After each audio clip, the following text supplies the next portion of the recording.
children, young adults, teens, adults, elderly. Please don't try this at home. This is dangerous and can only be done by an untrained amateur. I am Mad Cap, and this is another video on Raid Shadow Legends.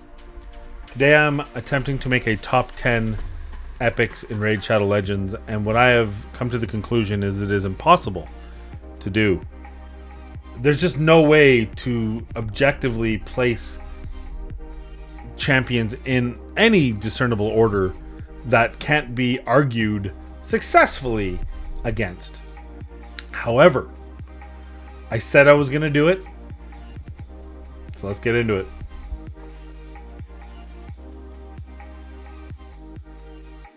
I first want to acknowledge that this will not be a well-edited video because of time. Adding all the extra countdowns and all that stuff is just going to be too much for you. And I'm looking out for you. I'm trying to make this less than 30 minutes. I've failed 6 times. This is attempt number 7. I've already changed my mind on the top champions, but I'm going to go with it. I'm going to go here anyway, and I'm going to try to keep each champion to under a minute. But I do want to give a shout out to some honorable mentions that did not make the list. Some of these may shock and shock and amaze you. This is not for the faint of heart. I warn you now. Magnar, Rector, Tayrel, Royal Guard, Inquisitor Shamael, Godseeker Aniri, Doompriest, Allure, and Demetha are merely a sample of champions who did not make the final cut on my top 10 champions in Raid Shadow Legends.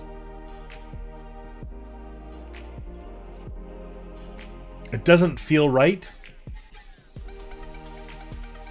but that's what comments are for. If you disagree with my top 10 list, let me know what champion I missed and what champion you would take out of the list in order to add them in the comments down below. Be respectful, be civil. This is all subjective. This is just according to the world of me, and I apologize in advance. So here we go, top 10. I am going to try to make this as quick as possible. No graphics, no fancy edits. We're just going to jump in, and we're just going to go for it. And we're going to start with number 10, and number 10 is from the Orcs, and it is Seer, because I feel we should get the controversy out of the way. She is the best epic in Raid Shadow Legends. But she's number 10, and here's why. Until you have enough buffs on your team, which can happen relatively quickly, but the fact that you need those is why she's not ranked number 1. Because one of the major criteria I made for judging these champions is, what if they were the first epic you pulled? And if the first epic you pulled was Seer, she'd be usable, but she wouldn't be account changing. The second you pulled a champion like Mausoleum Mage or whoever else, then she becomes the best champion on your team. Or at least top 3. I mean, I guess we could go that way. But that's the reason why I have her down at 10, because from the perspective of if this was your first epic on your team, it limits her usability significantly until you get those champions that have buffs, multiple buffs on them, and different than the other champions you have that put multiple buffs, so that you're getting more buffs, and then you have to have the gear to supplement if you're not getting enough buffs, whether it be blood shield or shield set or life, whatever the life thing, the crap you get from the arena. So number 10, Seer. I'm sorry. Number 9 from the Ogryn Tribe. And let me tell you, the Ogryn Tribe was tough because, I mean, I didn't even talk about Ugo or Claude or Occult Brawler or Grush or Eurogrim, which all deserve mentions. But I'm just kidding. It's not Maneater. Don't kill me. Number 9 is Skullcrusher. The reason why I did this is as soon as you pull him, he makes your account better. He is a clan boss specialist, which is still very big in the clan boss scene. And the biggest thing is he isn't simply a counterattack champion, because he also has an unkillable aspect, which means some of the late game, end game scenarios or comps that you use can still use him. Slow Boy, Maneater comps, Rosh card comps, Demetha comps, all can be activated with the help of Skullcrusher to tank the stun, because he cleanses his own stun. And if you have him at 4-3 or whatever, depending on your tune, you don't have to worry about the fact that that cooldown doesn't get taken off. It just makes him an incredible champion at all stages of the game. Though he's not fun to use in dungeons because it slows the dungeons down. If you were having problems in a dungeon, he can probably solve that problem. So number 9 is Skullcrusher. Another problem solver, this time from the Banner Lords, and I know some of you are already getting triggered. You're thinking Banner Lords. You're not possibly thinking of putting... I'm going to put Ursula. Ursula solves your problems. She has a Doom Tower aura, nice. But she has a Revive that fills them with 75% HP, turn meter at 50%. But the key to this, the key to why she's so good, is it's a 3-turn strengthen and increased defense. Strengthen does not care about decreased defense. Strengthen is a simple damage modifier. It's like weaken, but the opposite, obviously. And there's not a ton of champions that have strengthen buffs for your team, which is what makes her so strong. But on top of that, she also has the most arguably important debuff in the game, decreased attack. Especially if you're ever struggling to get through content, take a champion with AoE decreased attack and use them, and that'll probably solve your problems. And this champion happens to solve that problem, as well as be able to revive you and keep you more alive with the increased defense and the strengthen. So you put those three together, all those skills together, plus an increased attack for your team, plus it even has some turn meter manipulation. It just makes her too well-rounded a champion. This might be the weakest argument of anyone on this list, but I do have a soft spot in my heart because I think she's the coolest looking champion in the game to date. I love her kit, or her skin. I love how she looks, her styling. I want an Arbiter skin that looks like that. That's amazing. She doesn't need a skin. She's already the best looking champion in the game. So I might be a little bit biased on my placement of her, but I'm not taking it back because it's my list, so deal with it. And that's Ursula the Mourner. Next up, we're gonna have Geo. I struggled with Geo because I felt like he's a bit of a specialist, but his kit is so unique and so unlike anything else, and it's so changed. It just added open doors for so many people that were struggling in Clan Boss and Hydra, and arguably any boss will do.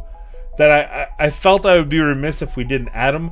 The fact that he places the HP burn is also a major consideration, but this is just a champion that just makes things work, and I think it's fair to put him in on this list because of that.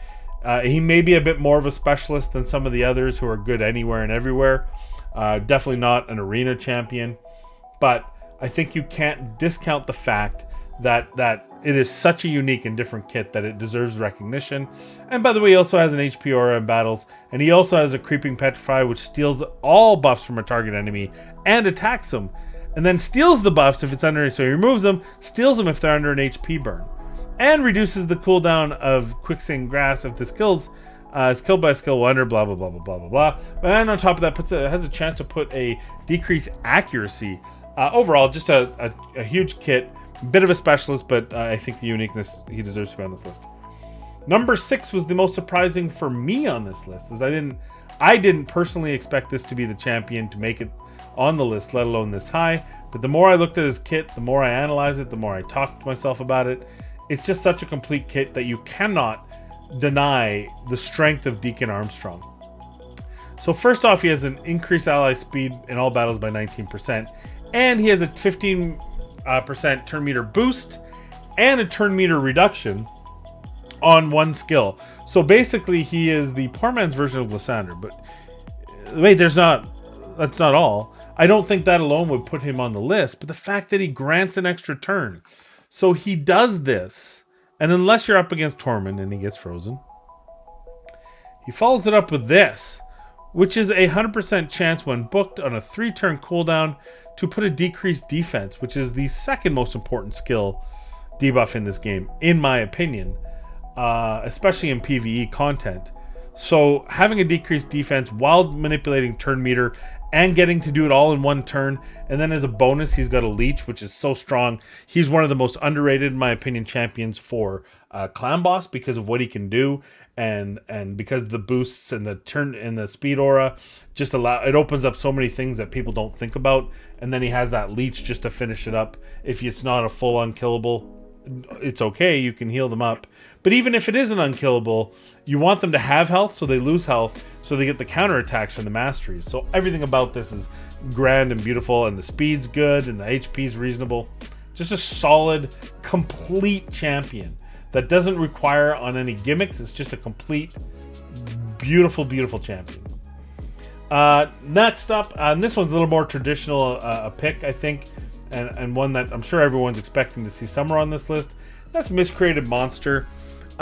Yes, he's got an arena aura. We don't talk about that.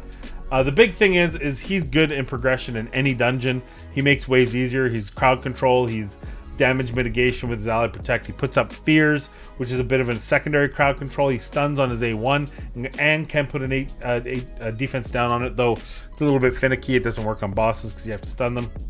But overall, just a solid champion. But what makes him number 5? Because that alone makes me feel like he could have fallen out of the top 10.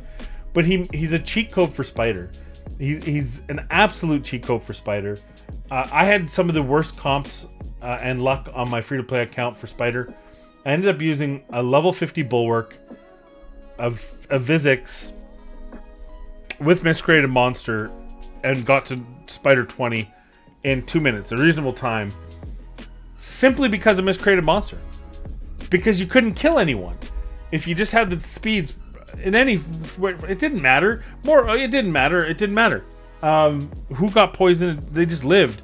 I also used 2 Armigers to control turn meter. Didn't need to do that. If Miscreated Monster's on your team, they're gonna live. The only thing to watch out for is if you have high crit damage, his ally protect can kill him. But once you know that, and that's a kind of a guarded secret until more recent times, just up his HP to 100k if you can get there, and lower his 100% crit rate, lower his crit damage to 100, and you're still going to be fine on those shields. It's still going to be great, and then you don't worry that big hit from the Spiderling, or from the main Spider killing your Miscreated Monster. But that's why I put him at number 5. Number 4, I feel like I'm going to lose my voice. Number 4, this is tough. It got tough here, but number 4, we're going with Dark Elves, and we're going with Madame Saris. She could be number 1. I put her on my top 5 most overrated champions because I think most people default her as the number 1. Maybe I'm wrong. But in overall ability, I don't think she's number 1. She does have a cleanse, a strip, along with a debuff, which is so strong. But when they nerfed her, in my opinion, they took her out of first place. Because it used to be a 4-turn cooldown, 3-turn ability, 3-turn duration. It's now a 2-turn duration, which means when you're fighting waves, there's 2 turns where you don't necessarily have that debuff up. And later game, that's not a big deal because you're typically turning enough. But in the earlier games, you're probably just slightly faster or a little bit faster, not enough to fully get those cycles through. And this can create a bit of a problem. That decreased attack is so important in progression. And that decreased defense is so important for speed of run, like the time it takes, especially to get through the waves. This is why she's 4, but it's also the reason why she's not number 1. This here too, I really find this to be an underwhelming skill for PvE. It's so situational. It requires so many things. I'm not a fan of True Fear, and that same goes with this. I'm not a fan of True Fear. The block debuffs is so situational that it's kind of it just seems like you're asking for a lot here.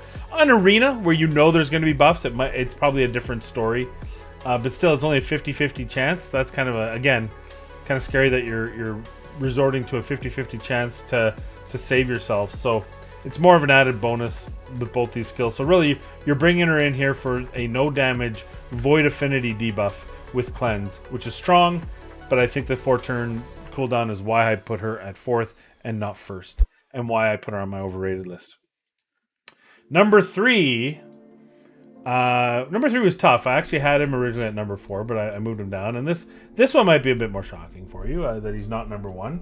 and that's Maneater. And here's why. So, on paper, this might be I would argue this is on paper the best champion, epic champion in the game. He has unkillable and block debuffs granted on a 5-turn cooldown when booked. But he also has it just, he receives damage is 5% equal to for each alive ally. So this could be dangerous, but he's putting an unkillable on himself, so who cares? The big thing about this is it's survivable. It's a 2-turn. It makes Bad Eater happen. It's what makes Bad Eater happen. Now that we understand the turn meter, they broke the code, and now we have Deadwood Jedi's website to be able to do this, and that's a big deal. And that's why he's at number 3. And he also has a siphon.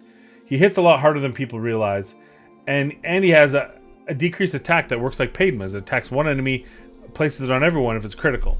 The reason why he is not number 1 is because in order to use him in the clan boss, you're basically shutting off his other 2 skills, because you don't want accuracy, you don't want that decreased attack to land because you don't need it. The siphon doesn't work on the clan boss, so you don't need it, and you wouldn't have the accuracy to do it anyway. The flip side is if you're building him for dungeons where you can make use of that A1 and A2 to all its glory, then he's not doing a ton of damage. And you can't use him in the clan boss because you don't want or need that accuracy. So it's a real juxtaposition. I think that if his damage is based on HP, maybe you could say, or not maybe, I would put him at the best champion in the game if you could use if his damage modifiers are based on HP, he is an HP champion. But he'd be broken if he was an HP champion that had HP damage modifiers. He would be absolutely broken. So the fact that his attack is actually a good thing, because if it wasn't based on attack, he would be everywhere. People would use him everywhere because his kit's too good. Especially if you're already building him for unkillable, you have him amazing speed. You'd smack him with tons of HP for damage. It would just be too broken. So that's why I put him at 3rd. But I'm glad that they don't do that, because then he would just be too much. Ooh, number 2. Are we done yet? I got to go to the Orcs for number 2. I've gone back and forth on this one. And it's Duck. I think that Duck... so here's my reasoning. Here's my reasoning why he is number 2. And it's a 3-turn cooldown on a decreased attack and decreased defense. From the beginning of the game to the end of the game, these are the most important debuffs in the game. Other debuffs are nice to have. Poison's good for clan boss. HP burn's good for spider and clan boss. Decreased accuracy is good for arena and maybe Doom Tower. Bombs are good for a laugh. But no matter where you are, no harm can come from having decreased attack and decreased defense. It is just that powerful of a combo, and they're together on a 3-turn cooldown at 100% for this champion. On top of that, this is a defense-based champion, so he's going to hit hard and be tanky, and that's such a strong combination. It's why I like Tyrell so much. Unfortunately, Tyrell doesn't have the attack on the same skill, and it's a 4-turn cooldown, which is why he's dropped off the top list. 4-turn versus 3-turn, and the fact that it doesn't have attack as well. And there's already 3 other champions that have the same ability, plus better. And then you have even Deacon, right? Just makes Tyrell kind of antiquated, but it certainly doesn't make Duck. And that alone puts him in the top 5 in my opinion. But when you add the fact that he has crowd control with an unkillable, and he has a decreased accuracy in his kit, the faction wars is the icing on the cake. I just think he's so strong a champion for PvE. He's so strong a champion for early PvP. There's not a whole lot that you can't use this guy in. He's magic affinity, which is, a strong thing to have from when you consider bosses and what the boss's affinity usually is at levels 20s and 25s. Just a strong champion all around. So why, do you ask, did I put Stag Knight at number 1? Oops, what? You guys all saw me click Bannerlords, right? That did happen. What the? Stag Knight is my number 1 champion. And here's why, in my opinion. Stag Knight is more survivable despite not being a defensive-based champion. He has 300 less defense, but he has 6k almost more health. And when you consider percentage multipliers on chest, on depending how fast you need him to be, you can even put it on your boots, on gloves. This guy can just be a beast. He can have 80k. You can put him in shield set gear. His gear and his stats become one of his abilities. Not to mention the fact that he's 107 speed. How many epics have 107 speed? You need this guy to be fast. That is 10 speed more than Duck. 10 speed is a 4-minute mile versus whatever the hell it was beforehand. Before the 4-minute mile, who cares because it wasn't a 4-minute mile, right? That 107 speed is just game-changing in of itself. And of course he does decrease defense attack on a 3-turn, so that's on par. It is a 95% chance, but the mastery can boost it up, which you'd probably go with anyway. A little frustrating that they did that. Like, what was the point? I think they had a gotcha moment because they forgot their own masteries is what I truly feel happened there. But he's also got a decreased speed, which is an underrated ability. Very good for bosses that you can land it on. Very, very, very, very, very strong for Fire Knight and for Hydra. Being able to control speed. Griffin, I think, is another one that is it Griffin or maybe the other. I don't remember all the bosses in Doom Tower. Decreased speed on an A1, so he gets multiple chances. And guess what? If it gets resisted, this is such an amazing throwaway skill that is actually probably what pushes them over the top. Is that if any of your teammates, including himself, does not land their debuff, they get a 50% increased attack. It is only 1 turn. So it's best against A1 or with A1 debuffs like his own decreased speed. Or champions that have a debuff on their A1. So if that fails, and then they get the increased accuracy for when they get back to their A2.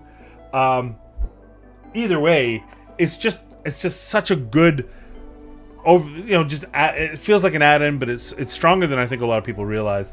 And so overall, I think also the fact that if you consider where you fail early game in dungeons, it's usually Force Affinity champions, because you have so many Magic Affinity champions, especially early in the game. Having a Spirit Affinity debuffer just makes your life go a lot easier in those matches. So for those reasons, and he looks pretty cool.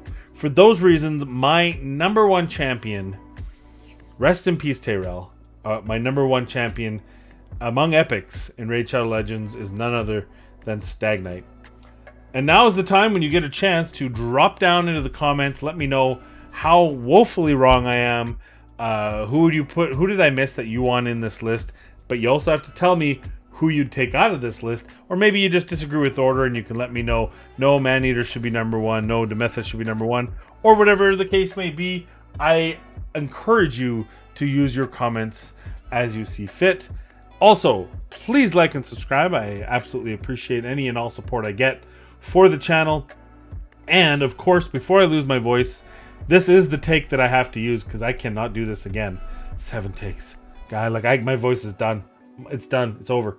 I got to work tomorrow and I'm going to be whispering.